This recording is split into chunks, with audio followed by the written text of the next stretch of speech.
Boa noite a todos. Então, como vocês observaram ali no quadro, né, o tema que nós pretendemos aqui desenvolver com vocês é reencarnação, exemplo maior do amor divino.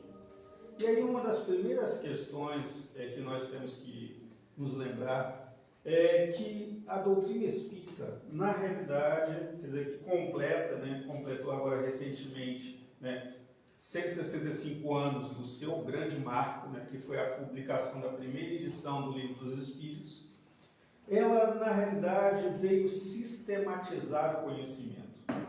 A doutrina espírita, na realidade, não inventou nada. Ela simplesmente traz com clareza a informação que é universal. Então, num primeiro momento, nós vamos aqui passar para vocês um pouco daquilo que normalmente a gente corria na escola, que são as aulas de história. Então, porque a gente precisa entender que essa teoria, ou melhor, essa verdade que é a reencarnação, não é uma exclusividade da doutrina espírita e remonta à antiguidade.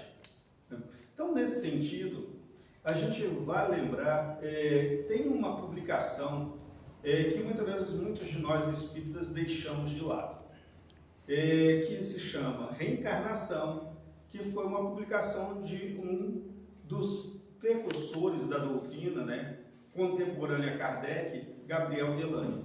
Então, nessa obra, ele faz todo esse percurso histórico. E aí a gente começa a perceber que desde os primórdios da civilização existe essa conceituação. Para vocês terem noção, as primeiras informações sobre esse tema datam de 5.000 anos antes de Cristo. Então, se nós buscarmos aí as obras da cultura hindu, nós veremos lá que justamente nesse período foi editado o Código de Vedas, que justamente traz, inclusive de uma forma romanceada, esse conceito da reencarnação, ao nos dizer a alma não nasce nem morre nunca, ela não nasceu outrora nem deve renascer. Porque na realidade isso hoje a gente compreende com a doutrina espírita, que o espírito realmente ele não renasce. Quem renasce é o corpo, quem nasce é o corpo. O espírito, quer dizer, esse ser imortal e que é realmente a verdadeira vida. Então diz ainda no Código de Vedas: ora, sem nascimento, sem fim, eterna, antiga, não morre quando se mata o corpo. E a gente vai lembrar que um dos preceitos, um dos fundamentos, um dos pilares da doutrina espírita é o quê? É a imortalidade da alma. O que fica é o corpo. E diz então, como poderia aquele que sabe, impecável, eterna, sem nascimento, sem fim, matar ou fazer matar alguém? Então ele faz a referência à divindade. Então como é que o Pai vai simplesmente nos relegar, como outras filosofias assim o entendem, a uma condição finalista? Então, se eu fui bonzinho, eu irei lá para o céu. Se eu de repente aprontei, eu vou para o inferno. Ora, gente, bastaria a gente fazer uma primeira pergunta aqui a qualquer um de vocês a título de reflexão. Ora, se o filho de alguns de nós aqui comete um equívoco, nós simplesmente viramos para ele: olha, arruma a tua trouxa e cai fora. Ou então vamos ser francos, Então eu colocar essa visão finalista de vida, simplesmente é colocar Deus num padrão inferior a nós que somos imperfeitos. Então a própria lógica não nos permite aceitar isso. Então, olha, eu vou dizer então que o Pai, que Deus, que nos possibilitou o dom da vida, simplesmente vai dizer assim: olha, vai para tal coisa. E aí também a gente teria que realmente rever o conceito de Deus. Porque a gente teria um Deus que é parcial, que enquanto de repente nós aqui dispomos de todas as possibilidades de uma vida, de repente nós temos irmãos que estão privados hoje de um pão. Então, peraí, o que esse ser teria feito se a gente entender como uma única existência que esse ser teria feito para simplesmente não ter direito a nada e, de repente, outrem ter direito a tudo? Né? Então, quer dizer, a própria lógica diz. E aí, é claro, eles falam da seguinte forma no Vedas: assim como deixamos as vestes gastas para usar vestes novas, também a alma deixa o corpo usado para revestir outros corpos. Eu tive muitos nascimentos e também tu, Arjuna. Eu as conheço todas, mas tu não as conheces. Então, fazendo a própria leitura, então, no Código de Vedas, é como se houvesse um diálogo aqui, tá, desse hindu com Deus. E aí, é claro, Deus sabe, né, de toda a nossa história, que não necessariamente se iniciou no planeta Terra. Né, a própria literatura espírita, né, vem falar, né, de planetas outros, né, como Capella, né, como Alcione, né, mais recentemente nas obras que falam da transição planetária, psicografia de Divaldo Pereira Franco, pelo espírito de Manuel Filomeno de Miranda. Então, ou seja, né, esse processo de existência ele vai ao longo do tempo. Ora, aí a gente vai um pouquinho, né, assim, a gente ainda é muito novo, né? Olha, o que é 3.000 anos antes de Cristo? A religião egípcia, tá, ela cultuava também essa visão, quando ele simplesmente fala, né, que o corpo, tá, que o indivíduo era distribuído em 3 partes, né? O Ka, corpo astral, Ba, o corpo mental, e Ku, o corpo causal. Então, olha só, aí a gente vem hoje com a doutrina espírita, né? Ah, mas nós temos, né, corpo, perispírito e espírito. Gente, a realidade a gente começa a perceber o seguinte, que só foi o quê? Dando uma dinâmica mais racional à questão. Mas todas essas informações já vêm desde os primórdios. Ora, vamos aí um pouquinho mais. Aí a gente já chega ali perto do ano 2000 a.C., que havia ali uma filosofia, o masdeísmo, né, que tinha como personagem, né, ou, digamos assim, liderança principal, Zoroastro, que diz claramente o seguinte, que há uma concepção muito elevada que a redenção final concedido a todas as criaturas depois de haverem, entretanto, experimentado provas expiatórias que devem conduzir a alma humana à felicidade final. E aí, gente, olha só que novamente a gente vendo, né? Esse processo de evolução, ele é muito mais amplo. Então, ninguém vai atingir essa condição, como hoje a gente muitas vezes intitula, né, de anjos, tá? Sem ter passado por inúmeras experiências. Então, na hora que você entende, ter ali a essência, né, resgatar a essência divina que tem dentro de cada um de nós, isso vai ficar mais fácil. Né, mas o que acontece, né? Nós, como espíritos rebeldes, né, a gente simplesmente ainda, né, se deixa levar pelo orgulho, pela vaidade, pelo egoísmo, pela inveja, né, para a gente parar por aqui, né? Gente, então o que acontece? Ora, eu só vou realmente me sentir pleno quando eu puder me despojar desse organismo físico e simplesmente alçar voos maiores. Né? Então, essa condição simplesmente primária para todos nós. Inclusive, olha o que é interessante que Zoroastro fala para a gente, que a condenação de um inferno eterno, e a gente nem falava de cristianismo naquela época, né? Ora, estaria em contradição absoluta com a bondade do autor de todos os seres. Gente, então muitas das vezes o que a gente tem que entender? Que não só o cristianismo, mas todas as filosofias, eles sofreram alterações ao longo do tempo para atender os nossos anseios. Então muitas das vezes é o seguinte, eu não quero me despojar de determinada condição, que aquilo ainda me compraz, aquilo ainda me faz se sentir prazer. Então o que eu faço? Eu vou lá dar uma adaptada, né? Eu dou uma ajeitada. Então, aqui longe de ser uma crítica, mas só de ilustração. Então muitas das vezes o que a gente vê hoje, né? Ora, alguns de nós muitas vezes gostam de um rock. Tá? Aí, só que é o seguinte, eu citar, né, sexo, drogas e rock and roll, tá, é uma coisa que para o dito cristão não seria uma coisa adequada. Aí o que a gente faz? Não, a gente simplesmente adapta, eu posso gritar Jesus. Mas o processo de histeria coletiva é o mesmo. Se a gente tirar ali a letra e só colocar a música, o que acontece? A gente vê que é um processo de histeria como outro qualquer. Tá? Então a gente muitas vezes faz isso, né? Vai adaptando. Tá? Ora, vamos a outras questões. Muitas vezes, se vocês forem estudar a história, verão que o casamento, da forma com que é realizado, era uma cerimônia pagã da ilha de Creta. Né? E aí simplesmente, eu, né, querendo assabarcar seguidores, o que eu fazia? Não, eu vou dar uma adaptadinha aqui, isso não vai fazer mal algum.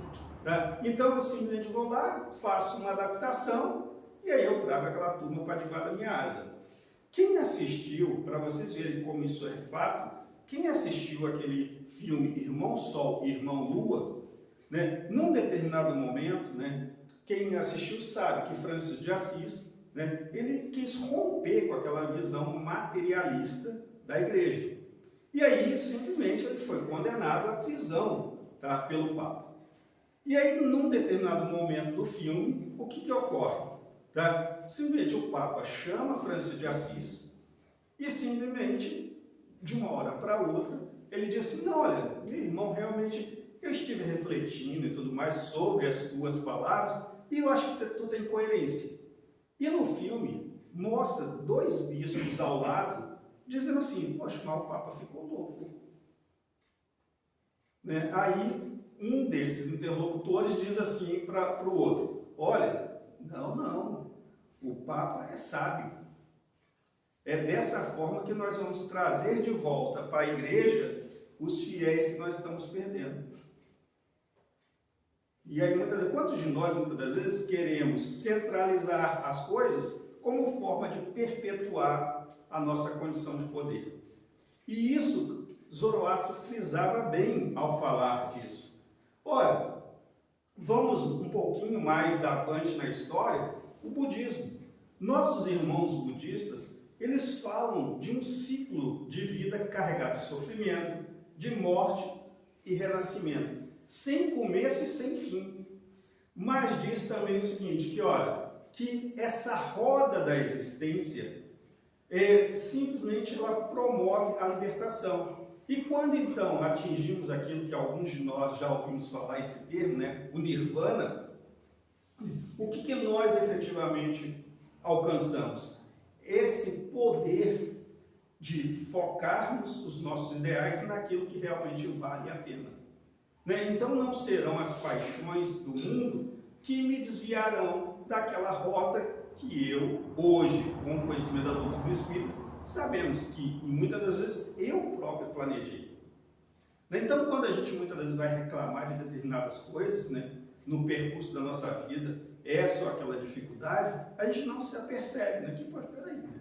Quando eu estava lá, no plano espiritual, né, eu simplesmente, claro, empolgado, porque eu não tinha essa visão turvada, né, que eu tenho hoje, eu disse assim, olha, eu quero fazer isso, quero fazer aquilo e tal. Aí quando chega aqui, a gente introjecta nesse corpo, aí as coisas começam a não andar de forma tão satisfatória e a gente muitas das vezes começa a se rebelar. Mas peraí, né? Você está discutindo com você mesmo. Né? Não foi ninguém que disse que você tinha que fazer isso, fazer aquilo. Foi você que, desperto, né, conseguiu simplesmente definir determinados padrões. A gente precisa estar atento a isso. Ora, vamos aí, né, à Grécia, né? E aí a gente verifica como, né, por que de repente lá, né, na introdução do Livro dos Espíritos, tá, do Evangelho, nós temos a citação dos filósofos gregos, né, Sócrates, Platão, né, e aí existe um poema, tá, na cultura grega que nos diz o seguinte: a alma desembaraçada de suas imperfeições, aquela que se ligou à divina virtude, torna-se de alguma sorte santa e não vem mais à terra. Mas, antes de chegar a esse grau de elevação, melhor dizendo, as almas giram em torno de 1000 anos no Hades. E quando tem de voltar, bebem as águas do Létis, que lhes tiram a lembrança das existências passadas. E aí, gente, olha só que coisa interessante, né? Quando nós vamos falar de reencarnação sob a ótica espírita, né, o que se diz? Né? No intuito de nós entendermos uma condição melhor, nós simplesmente, né, temos aquele chamado véu do esquecimento. A gente não se lembra do que passou, né, em outras existências. E aí a gente até diria assim, ainda bem, né? Quem imagina aqui, claro, né, não é porque ela saiu, né? Tá? Mas imagina, por exemplo, se eu teria esse desprendimento, né, se eu soubesse que de repente, né, eu pratiquei algo, né, que aferiu ou vice-versa numa existência anterior. Será que a gente estaria despojado, né, predisposto a simplesmente caminhar juntos novamente, né, nessa condição? Então, olha a sabedoria divina, né? Até porque, gente, já existe no jargão popular uma coisa, né? Quem vive de passado é museu. Né? Então, nós simplesmente temos que empreender. Olha, o que eu fui, inclusive assim, né? Muitos de nós, né, ainda muitas vezes imaturos, a gente busca, muitas das vezes, né, em pessoas que têm aí algumas habilidades, muitas vezes até sérias, outras nem tanto, para saber assim, poxa, o que será que eu fui na existência anterior? E interessante que, principalmente quando a gente pega esses joguinhos da internet, né, já percebeu que nunca aparece pobre, né? Eu fui sultão, rei, rainha, nobre, mas nunca fui pobre, né? Gente, e aí? Qual a diferença de eu ter sido pobre ou não? E Raul Teixeira, numa das suas palestras, ele diz de forma clara: tu queres saber o que você foi numa vida anterior? Presta atenção no que você está fazendo hoje. Né? Então, eu não preciso conhecer o que eu fui. Eu sei que se eu tenho alguma dificuldade, eu simplesmente tenho que trabalhar essa dificuldade hoje, mas não com aquela preocupação assim, então de repente eu vou lá para o nosso lar. Né? Que é isso que a gente vai estar lá, conversando com o André Luiz, com o Emmanuel, com o Clarice, essas coisas todas. Não, gente. Eu tenho que fazer o bem, como o próprio Cristo diz, fazer o bem pelo bem. Não porque eu vou conquistar, né, bônus horas, eu vou conquistar um lugarzinho no céu, né, e tudo mais. E a gente, inclusive, precisa desconstruir algumas coisas no movimento espírita, que muita gente pinta um umbral como se fosse o inferno do espírita. Né? E não é, gente. O umbral nada mais é de uma casa de passagem. Eu vou permanecer lá mais ou menos tempo em função das minhas atitudes aqui. Então, se eu sou aquela pessoa apegada à matéria, ora, eu vou ter muita energia vital para desprender. Então, eu vou ficar um tempinho mais lá.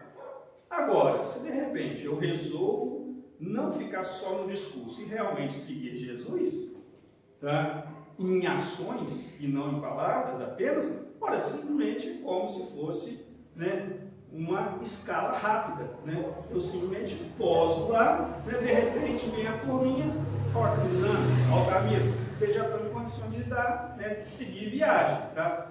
Simplesmente só fizemos aqui um pit stop e pronto. E a gente não, você percebe disso, por quê? A gente não está estudando de forma clara.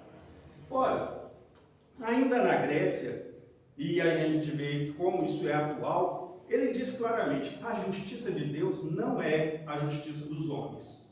O homem define justiça sob o ponto de vista da sua vida atual e do seu estado presente. Agora, Deus, tá, em função das nossas sucessivas existências, ele simplesmente nos coloca à prova, tá, ou em expiação para simplesmente crescermos. Até porque, gente, de igual forma existe no nosso planeta, tá? Ora, vamos lá, que mérito teria, né, se eu reencarnasse agora já sabendo de tudo que ia acontecer comigo, né? Ora, mas para que eu vou correr, né? Para que eu vou trabalhar se eu sei que de repente amanhã eu vou ganhar na Mega Sena? Eu me esforçaria para algo? Eu procuraria melhorar? Não. Gente, isso foi falado lá antes de Cristo, na Grécia. Ora, ainda na Grécia tem uma fala de Plotino que diz de forma clara a providência, e aí é claro, fazemos um corte aqui, porque a Grécia, né, e muitas religiões da antiguidade tinham aquela visão politeísta, que na realidade, vamos ser claros, né, gente? E aí a gente percebe como a gente vive tentando distorcer as coisas para facilitar a nossa vida, né? Nós simplesmente deixamos de acreditar em vários deuses. Mas eu até diria assim, por que eu tenho que fazer, né?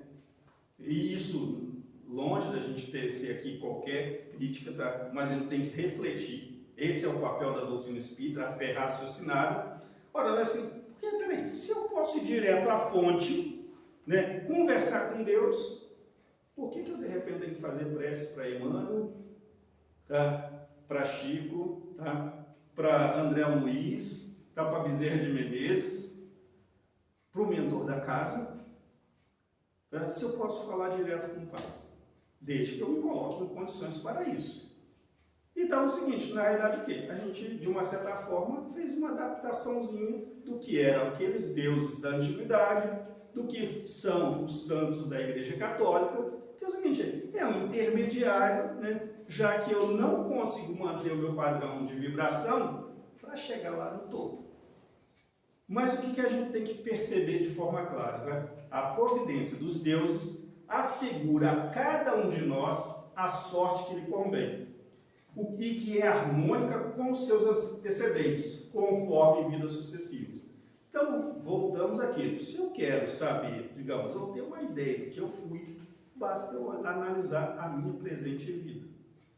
Né? Então, se eu tenho facilidades, eu devo ter agido aí, né? Legalzinho, tá? Se eu, de repente, passo aí por algumas dificuldades, eu simplesmente tenho que entender que aquilo ali é para o meu aprendizado. E lembremos, né, daquela fala de Jesus, né? Ora, Deus não põe fardos pesados em ombros leves. Então, se, de repente, você está passando por algum transtorno nesse momento, na realidade, você tem que entender que você tem ali condições, né, de vencer aquela dificuldade. E ainda, né, nessa fala do próprio Cristo, ele diz de forma clara, né, que nenhuma de suas ovelhas se perderia. E aí a gente diz assim, né, Jesus confia mais na gente do que a gente, né? A gente simplesmente sempre está aqui, né? A gente pega, né, se derruba, né, se martiriza, se vitimiza, e Jesus está dizendo assim, peraí, tu tem dentro de si a essência do Pai. Se você tem a essência do Pai, você não pode ser nada melhor do que bom, do que fazer o bem, né? E aí, ora, a própria igreja romana, né, que no momento posterior, percebendo o avanço do cristianismo, fez como o Papa lá naquela narrativa de Francisco de Assis, deixa eu trazer essa turma para debaixo da minha asa, que eu controlo. Aí se deu, né? Igreja Católica Apostólica Romana, tá? Então, diz num poema de Virgílio o seguinte, todas as almas, depois de haverem, durante milhares de anos, girado em torno dessa existência, no Elísio ou no Tártaro, são chamadas por Deus em grandes enxames para o rio Lex, a fim de que, privadas da lembrança, revejam os lugares superiores e comecem a querer voltar ao corpo. Ou seja, para continuar o aprendizado. Diz Ovídio que, quando a nossa alma for pura, irá habitar astros no firmamento, que se entende, tá, que a reencarnação se processa em diferentes mundos. Ora, e aí vamos olhar o seguinte, muitas vezes a gente simplesmente olha para o Evangelho e simplesmente, principalmente nós espíritas, quando vamos falar de reencarnação, a gente se lembra o quê? Diálogo de Jesus com Nicodemos. E a gente não se apercebe de falas anteriores do Cristo que dizem isso. Ora, quem não se lembra, né, que os apóstolos, ao questionarem, tá, ali um encontro de Jesus com João Batista, tá, simplesmente Jesus disse, olha, alguns acham que ele era tal profeta, outros acham que ele é Elias. Olha, então como poderia João Batista ser Elias, se Elias tinha, né, digamos, morrido 300, 400 anos atrás. Então, gente, olha como a gente muitas vezes não se apercebe e a gente fica com um discurso limitado acerca desse tema. E aí é claro, né? E detalhe, gente, a gente não tem que buscar o conhecimento dessas informações para tentar convencer ninguém. Até porque, vamos ser claros, se tem uma pessoa lá que está no seio do catolicismo, do budismo, do hinduísmo, das igrejas evangélicas, pentecostais, e se sente bem lá, tá? Seguinte, continue a obrar naquele local onde ele se afiniza. Tá? Raul Teixeira, inclusive, fala uma informação interessante, a gente estava até conversando aqui antes da palestra, que ele cunha, né, os seguintes termos: espiritólicos e espiritantes. Seriam pessoas que permaneceriam no seio do catolicismo, no seio das igrejas protestantes, mas teriam acesso à informação espírita. Por quê? Não é uma verdade espírita, é uma verdade universal, que promana de Deus. E aí, é claro, né? A gente não pode, né, quando fala de reencarnação, deixar de trazer esse discurso, né, esse diálogo com Nicodemos, né? E imagina, né, quando Jesus diz, né, para Nicodemos, olha, que é necessário eu nascer da água e do Espírito, né? E Nicodemos, olha, como posso eu, né, um homem velho, retornar ao ventre da minha mãe? Né? E aí Jesus, de uma forma sábia, diz: olha, tu és doutor em Israel e não conhece essas coisas? Né? Então, quantos de nós, muitas vezes, não nos permitimos o acesso à verdade? Porque estamos presos a questões arcaicas, tá? Porque simplesmente nós não queremos a mudança. Quando nós assumimos a zona de conforto, tá tudo bem, para que eu vou me incomodar? Para que eu vou estudar as 1019 perguntas do Livro dos Espíritos, o Evangelho, a Gênesis, Céu e Inferno, tá? Obras póstumas, o Livro dos Médiuns? Poxa, peraí, né? Aí vem de novo aquela chamadinha, né, aquele puxão de orelha de Jesus, ao nos dizer, né, a quem muito foi dado, muito lhe será cobrado. Então vamos fazer a coisa, deixa quietinho aqui, não vou me envolver muito, porque simplesmente, né, eu não tenho, a minha responsabilidade é menor. Então a gente tem que ter esse cuidado. E aí é claro, e aí a gente vê como as coisas se encaixam, né? Passado um tempinho, lá quase 600 anos depois de Cristo, existia na Gália, né, uma filosofia chamada druidismo. E por que a gente traz isso? Gente, nada ocorre, tá, sem um propósito maior. Quem aí estudou, tá, a doutrina, sabe que o pseudônimo adotado por Kardec, por Hippolyte Léon Denis Arrivai, de Allan Kardec, é o nome que ele assumiu quando viveu na Gália nesta época. E existe um poema que diz o seguinte: fui víbora no lago, cobra mosqueada na montanha, fui estrela, fui sacerdote, desde que fui pastor, escoou-se muito tempo, dormi em 100 mundos, agitei-me em 100 ciclos. Gente, então, olha só, quer dizer, a gente simplesmente, na hora que a gente quer se aprofundar, a gente percebe assim, como realmente o Pai é sábio. E aí é claro, gente, que a gente tem que olhar o seguinte, né? Nós simplesmente, né, percebemos assim, né, de tempos em tempos a espiritualidade vem, né, esses emissários do Cristo vêm, como governador do nosso planeta, dá um puxão de orelha. Né? Então, como a gente estava lá naquela época, que se já começava a haver esse avanço ou essa invasão organizada dos espíritos, como Kardec diz na introdução do Livro dos Espíritos, vários outros pensadores também traziam essa leitura. E interessante, na França. Então, ou seja, que na realidade, naquela época, né, simplesmente trazia uma esfera de maior questionamento. E aí existe um livro de Jean Renaud, tá, intitulado Terra e o Céu, em que ele diz o seguinte, que a necessidade das vidas sucessivas é, a princípio, desenvolvida na Terra e em outros mundos espalhados pelo universo. Apesar da ausência de memória de nossas vidas passadas, trazemos sempre em nós o princípio de que seremos mais tarde e subiremos sempre. E aí a gente lembra aquela fala do Cristo, né?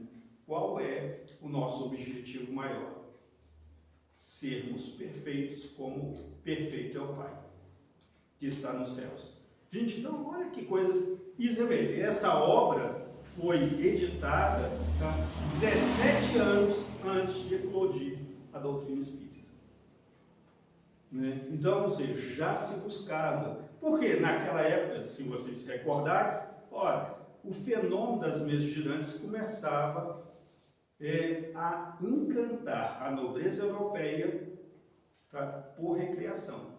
Né? Então se reunia em saraus e simplesmente ali as mesas se comunicavam, mas sem uma condição mais, tá, efetiva. Ora, um outro processo, aí é claro, a gente vai pular aqui propositalmente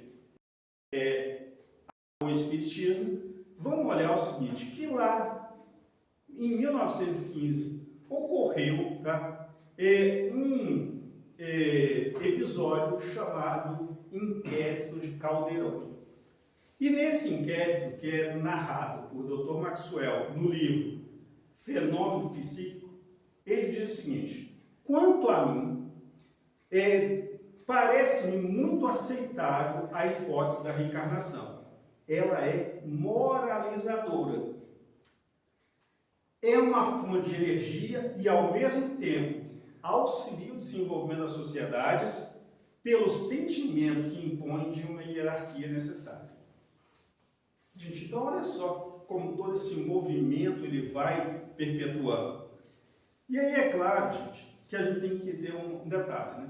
A gente muitas das vezes, nós espíritas, não nos dedicamos a um estudo mais sério. Tá? Tanto que é o seguinte, a gente tem que olhar, quando o Crisanto está aqui a falar, eu não estou a falar pelo Crisanto, eu estou falando pela doutrina espírita. Então tem que ter responsabilidade de me preparar para fazer isso. Então não é, muitas das vezes, tá, eu simplesmente chegar aqui e ficar contando um monte de casos, muitas das vezes até citando exemplos pessoais, tá? Como uma forma de repente, até satisfazer meu ego, né? Então eu vou dizer assim, né? Ó, tá vendo? Olha, eu sou bom, né?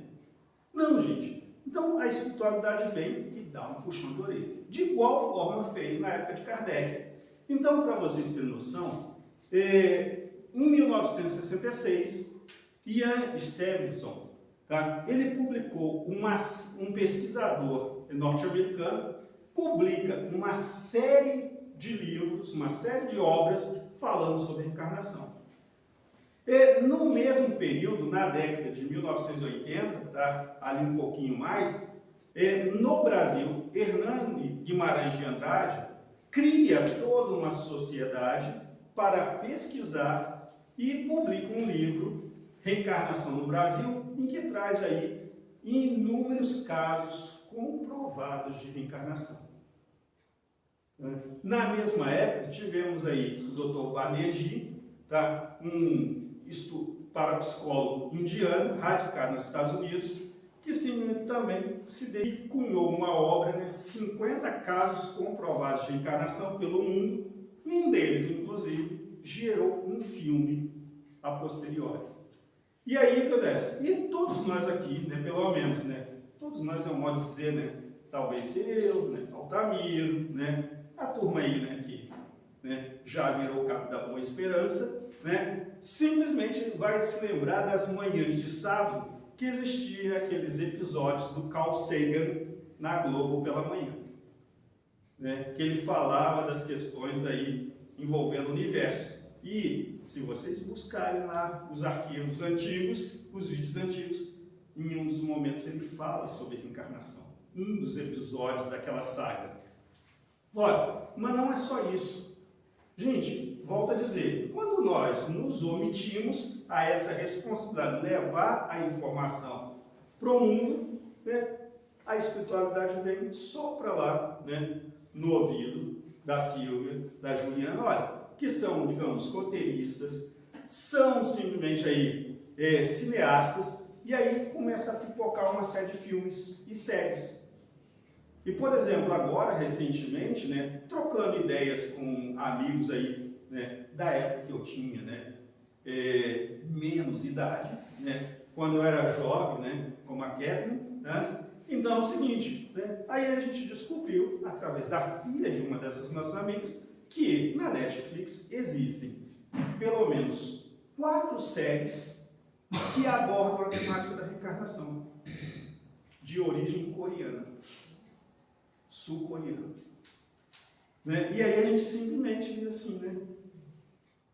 Mas por que está acontecendo isso? Porque a gente simplesmente está ali, né? Fechado dentro das 4 paredezinhas, quando Cristo disse que a gente saísse ao mundo para levar a sua mensagem.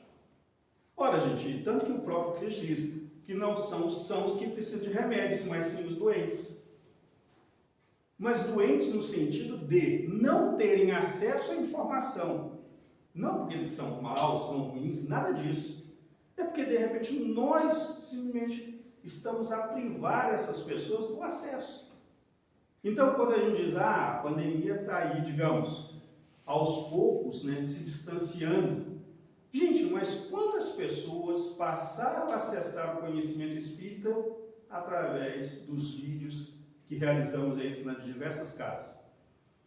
Quantos de nós tivemos oportunidades aí de estarmos falando em vários outros ambientes que simplesmente, materialmente, talvez não fosse viável, muitas das vezes, olha, o Altamiro trazer, né, um Divaldo para falar aqui, né, um Raul Teixeira para falar aqui no Missionários da Luz.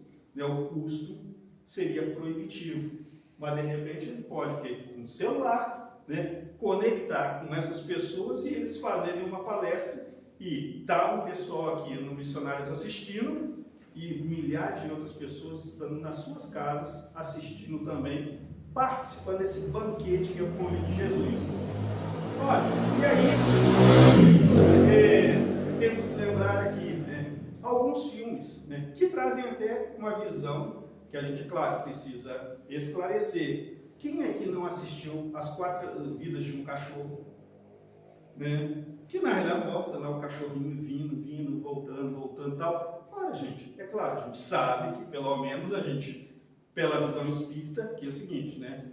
Ao contrário dos hindus, né? Se a gente chegou nesse estágio, é daqui para cima, quando muita gente fica estacionada. Mas na religião hindu, eles dizem que de repente, se eu pisei muito na bola, né, eu posso reencarnar na condição de um animal. Né? Aí até muitas vezes as pessoas, né, de forma assim, né, irônica, dizem, né, poxa, mas aquele cachorrinho parece fulano, né? Entende? Então, gente, não é sério. Mas assim, mas isso é fato, seja nessa visão distorcida ou não, gente, não há como admitir a única existência. Olha, então tem aqui, né, olha, reencarnação, tá, que teve como protagonista, né, aí,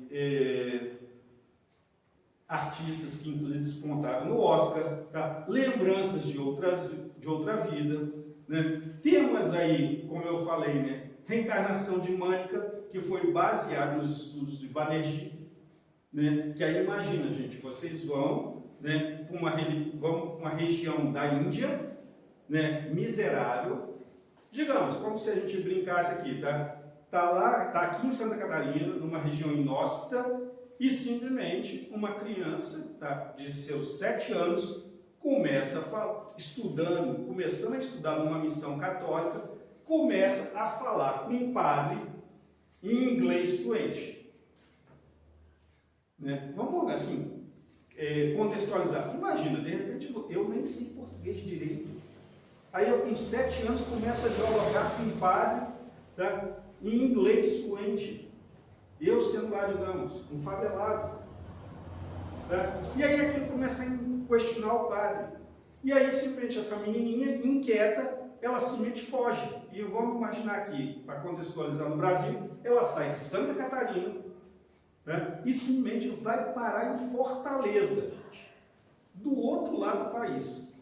E chega lá, simplesmente ela começa a identificar coisas. E a prova cabal, tá? a prova cabal que o Banerjee considera é o quê? Simplesmente essa menina tinha se consorciado com um homem na sua existência anterior, chega à casa desse homem, tá? E simplesmente identifica tudo, e aí, né, vira assim e diz, olha, quando eu era fulana, tá, simplesmente meu sogro, né, seu marido, me confiou um segredo, e que eu deveria apenas divulgar, tá, quando ele morresse. Só que eu vim a falecer no parto. E aí eu não tive, então, a oportunidade de fazer isso. Aí ela foi numa câmara secreta, na lareira, puxa lá, ninguém conhecia essa câmara secreta, tira uma carta escrita pelo então sogro e entrega para a sogra da existência anterior dela. Gente, então para vocês verem, se nós não fazemos nosso trabalho, alguém vai fazer isso. E aí, é claro, vamos aqui então falar da doutrina espírita, tá? Embora desde o início a gente está falando, só que com outra roupagem. Então é o seguinte, todos os espíritos tendem à perfeição, e Deus lhe faculta os meios de alcançá-la, proporcionando as provações na vida corporal. Sua justiça permite, tá, realizar em novas existências o que não puderam fazer ou concluir na existência anterior. Ora, somos todos espíritos e criados por Deus e estamos amparados na lei de progresso. Ninguém vai, tá, deixar de cumprir o seu objetivo. Voltamos àquela frase de Jesus, tá? Nenhuma das ovelhas do rebanho do Pai se perderia. É claro, alguns de nós, né, pela empolgação do mundo, a gente assume uns atalhos, né, e simplesmente a viagem é um pouquinho mais longa, né? Alguns de nós, né, assumimos a linha reta e vamos embora. Ora, então o Espiritismo, tá, ele é esse roteiro seguro, porque nos permite, na fala de Kardec em um Evangelho segundo o Espiritismo, esse roteiro seguro, essa fé inabalável no futuro, tá, que vai nos possibilitar o seguinte, tá, alçar voos maiores. E aí, é claro, gente, vai nos possibilitar a tal almejada felicidade que o Cristo diz. E aí é claro que a gente tem que fazer um corte aqui. Quando Jesus disse que a felicidade não era deste mundo, era justamente, não era deste mundo onde o egoísmo, o orgulho, o ódio, a incompreensão, a intolerância se fazem presentes. Realmente essas ideias não comungam com a mensagem de Jesus. E aí é claro, tá? Reforça, né, no Evangelho justamente isso. Quer dizer, que Deus não condena ninguém. Ele nos dá a possibilidade, né, de, por nossos próprios esforços, alcançarmos esse objetivo maior que o Cristo nos disse. E aí é claro, gente, então qual é, para a gente fechar aqui, né, qual é a nossa maior tarefa? Reformularmos os nossos modelos mentais. Revermos a nossa forma de pensar, a nossa forma de sentir, a nossa forma de agir. Né? E aí, novamente, a gente vê uma coisa interessante, né? Quem é que trabalhou em Kardec essas ideias? Pestalozzi. Essa é toda a base da educação de Pestalozzi. Né? Que justamente que, se eu quero modificar o mundo, eu tenho que olhar para dentro de mim, quer dizer, identificar as minhas dificuldades, e não é fazer como a gente faz, né? Joga para debaixo do tapete, ou como muitas das vezes nós espíritas até fazemos, né? E gente, como a gente gosta de se iludir, né? A gente tem o conhecimento, né? Mas simplesmente a gente vê assim, ninguém está vendo, né? Ninguém, né? Fisicamente, né? Que tem tanta turminha legal, né? Quando aquela turminha que, pô, fica fazendo aquela festa, né? Esfregando a mão. Não, agora ele vai deixar a peteca cair. Tá? A gente está jogando as ideias e ele simplesmente agora ele cai. né? Aí, muitas vezes, para desespero dessa turma, aí você diz assim, não vou fazer isso não. Já fiz isso lá atrás e já vi que não foi legal. Por isso que eu estou aqui de novo, né? Então, o que eu vou fazer? Eu tenho que começar a olhar, gente, que, olha, dificuldades existirão. Agora, eu tenho que perceber de forma clara, olha, isso não me faz bem. Olha aí a questão do sentir. Tá? E aí, gente, eu tenho que também pensar o seguinte, olha, eu vivo num mundo. Tá? E se eu vivo no mundo, olha, vamos ser claros, o que o outro faz é responsabilidade do outro. Eu, enquanto pessoa que tive acesso à informação espírita, eu devo agir de forma diversa. Tá? Então, olha, não é algo que comunga, por exemplo, de forma adequada, nas minhas ações, eu estar falando de vocês aqui, de Jesus, de amor, de compreensão, de tolerância, de perdão, e simplesmente eu, sair por aquela porta fora, aí eu pego, tiro, né, aquela minha fantasia de cristão, né, e vivo no mundo, como Paulo diz, né, que nós devemos viver no mundo sem ser do mundo. Agora, o que eu faço de diferente se eu venho aqui, ouço essas palavras e simplesmente, no meu dia a dia, eu sou simplesmente exemplo do que o próprio Cristo disse, que do sepulcro caiado, o fariseu moderno. Mas Deus, ciente de todas essas dificuldades, diz assim, olha, vai com calma, tá? Você vai caminhar, tá? Eu vou te dar uma oportunidade. Só que, gente, aí não é querer aqui colocar terror, tá? Pra gente fechar a ideia, tá? Gente, não é colocar terror, mas, né, há relatos em diversas obras, tá, mediúnicas que nos trazem o seguinte conceito, que a fila, né, a fila lá, né, na espiritualidade para reencarnar no planeta Terra equivale a 3 vezes a população atual do planeta. Então imaginem que a Terra tem hoje, arredondando, 7 bilhões de pessoas. Então só tem 21 bilhões lá para querendo vir ter uma oportunidade de estar aqui. E a gente vai desperdiçar isso. Gente, e outra, lá não tem amizade, não tem nada disso. Se você pegar o bilhete de número 21 bilhões e 1, você vai ter que esperar, né, os outros 21 bilhões reencarnar para você ter uma chance de voltar aqui.